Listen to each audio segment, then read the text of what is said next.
Bonjour Monsieur Bois, est-ce que vous nous entendez? Je vous entends, très bien. Vous aussi? Alors là, vous avez le micro coupé, visiblement. Bonjour Monsieur Bouygues, chers collègues ici dans la Bonjour. salle. Donc, je vous souhaite la bienvenue et vous remercie bien évidemment de vous être rendu disponible rapidement pour répondre à nos questions. Nous avons entamé ce matin les travaux de notre commission d'enquête sur l'identification des défaillances de fonctionnement au sein des fédérations françaises de sport, du monde sportif et des organismes de gouvernance du monde sportif. Vous le savez, à la suite de très nombreuses révélations de sportifs et de divers scandales judiciaires, l'Assemblée nationale a choisi de créer cette commission d'enquête dont les travaux vont se décliner autour de 3 axes. L'identification des violences physiques, sexuelles ou psychologiques dans le sport, l'identification des discriminations sexuelles et raciales dans le sport et l'identification des problèmes liés à la gouvernance financière des fédérations sportives et des organismes de gouvernance du monde sportif bénéficiant d'une délégation de service public. Nous avons souhaité vous auditionner en tant qu'ancien rugbyman de haut niveau, victime de violences et fondateur en 2013 de l'association Colosse aux pieds d'argile. Reconnue d'utilité publique, l'association œuvre en faveur de la prévention au risque de violences sexuelles, de bizutage et de harcèlement en milieu sportif, de la formation des professionnels, ainsi que de l'accompagnement et de l'aide aux victimes. Dans un premier temps, nous souhaiterions donc que vous puissiez nous faire part de votre témoignage concernant les violences dans le milieu sportif que vous avez subies et présenter les actions engagées par votre association et leurs résultats depuis 10 ans. Dans un second temps, la rapporteure, mes collègues et moi-même aurons certainement des questions complémentaires pour connaître votre appréciation des mesures prises en France pour lutter contre les violences et les discriminations dans le sport. Je rappelle que cette audition est ouverte à la presse et qu'elle est retransmise en direct sur le site de l'Assemblée nationale. Avant de vous laisser la parole et d'entamer nos échanges pendant environ 1 heure, je vous rappelle que l'article 6 de l'ordonnance du 17 novembre 1958 relative au fonctionnement des assemblées parlementaires impose aux personnes entendues par une commission d'enquête de prêter serment, de dire la vérité, toute la vérité, rien que la vérité. Je vous invite donc à lever la main droite et à dire « je le jure ». Après, bien sûr, avoir activé votre micro. Donc, je le jure. Pardon? Je vous remercie. Je le jure. Je vous remercie. Je vais vous laisser la parole. Je m'excuse, je vais vous suivre en visio. Je vais devoir vous quitter parce que j'ai un événement en circonscription ce soir qui m'impose un retour en Vendée.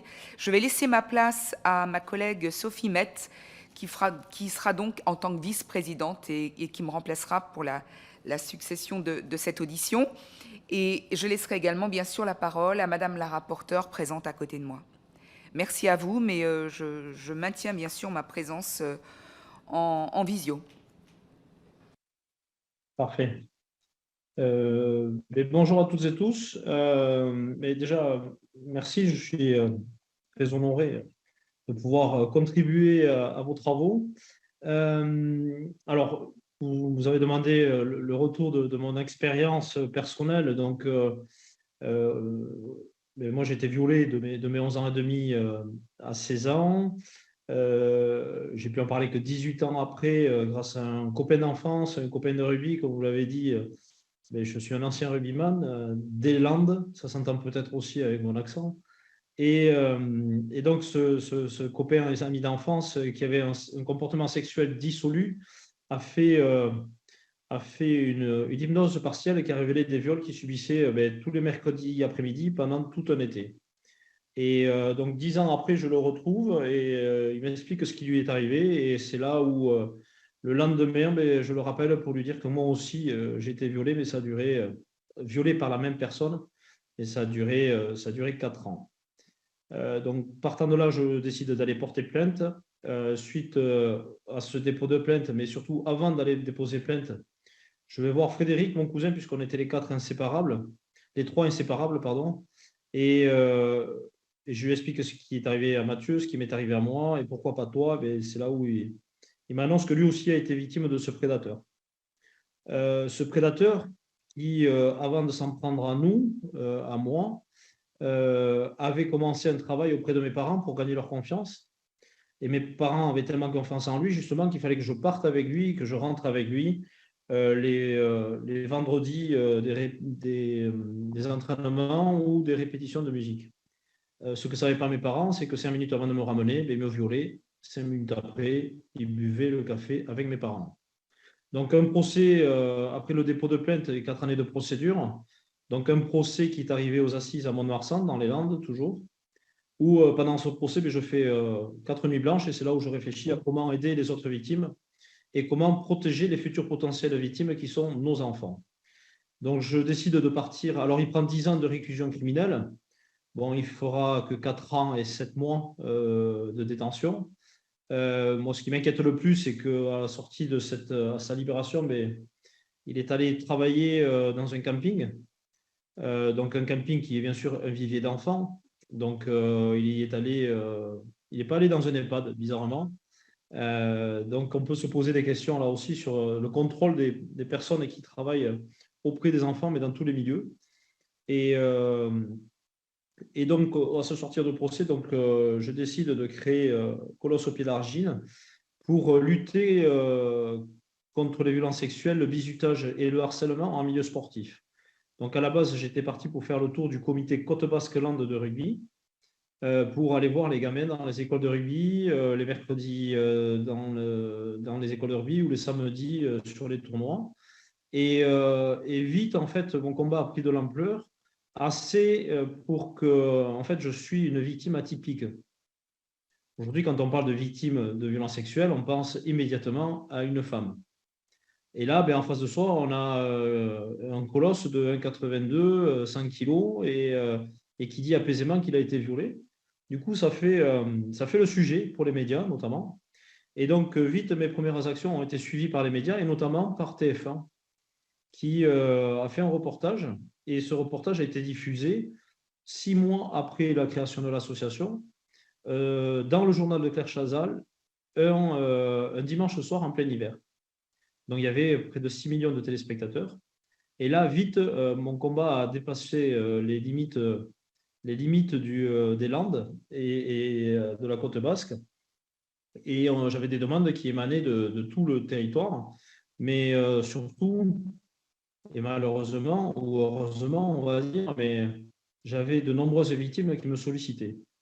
Donc, c'est là où je me suis rendu compte de limites du bénévolat. Donc, en 2016, donc 3 ans après, j'ai décidé de professionnaliser mon combat. Et s'il y a bien quelque chose que je ne regrette pas de ces 10 premières années associatives, c'est d'avoir franchi ce pas de professionnaliser le combat. Aujourd'hui, l'association compte 40 salariés répartis dans toute la France et une antenne à La Réunion. Le fait de s'être développé ainsi, mais ça nous permet d'être quotidiennement sur le terrain et d'avoir un terreau assez fertile sur ce qu'on peut découvrir en prévention et faire des propositions du coup aux ministres que l'on rencontre qui sont pragmatiques et qui résultent surtout d'un constat que l'on fait sur ce terrain. Pour vous donner un ordre d'idée, l'année dernière, on a fait près de 1700 interventions pour 70 000 bénéficiaires, avec un ratio de 50% mineurs, 50% majeurs. À ce jour, avec le développement qu'on a mis en place, on est déjà à 1700 interventions depuis janvier. Donc, on va avoir un quota de plus de 3000 interventions pour très certainement 100 000 personnes, 100 000 personnes atteintes par nos interventions. Donc, aujourd'hui, Colosse travaille avec 50 fédérations. On travaille également avec 6 ministères. Et on a une antenne en Argentine, on a une antenne en Espagne, Colosso Compiès de Varo. Et on est aussi maintenant organisme de formation, parce qu'on forme aussi les professionnels qui encadrent les enfants. On les amène à la détection, notamment, des victimes par rapport aux signaux faibles ou forts que peut envoyer une victime. Mais on va aussi se servir du sport comme levier libérateur via nos actions que nous faisons.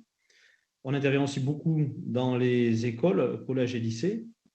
Et le choix qu'on a fait aussi chez Colosse au pied d'argile, en tant qu'ancien sportif, on m'a toujours appris que pour gagner mon adversaire, il fallait l'étudier.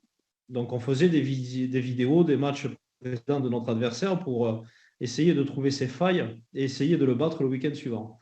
Mais nous, on a fait aussi le choix d'intervenir face aux auteurs des violences sexuelles, qui sont majeurs ou qui soient mineurs, notamment avec des actions avec la PJJ, où on va faire un travail avec eux, non pas pour essayer de chercher un pardon ou quoi que ce soit, mais tout simplement pour éviter la récidive et être dans le champ de la protection de l'enfance encore une fois.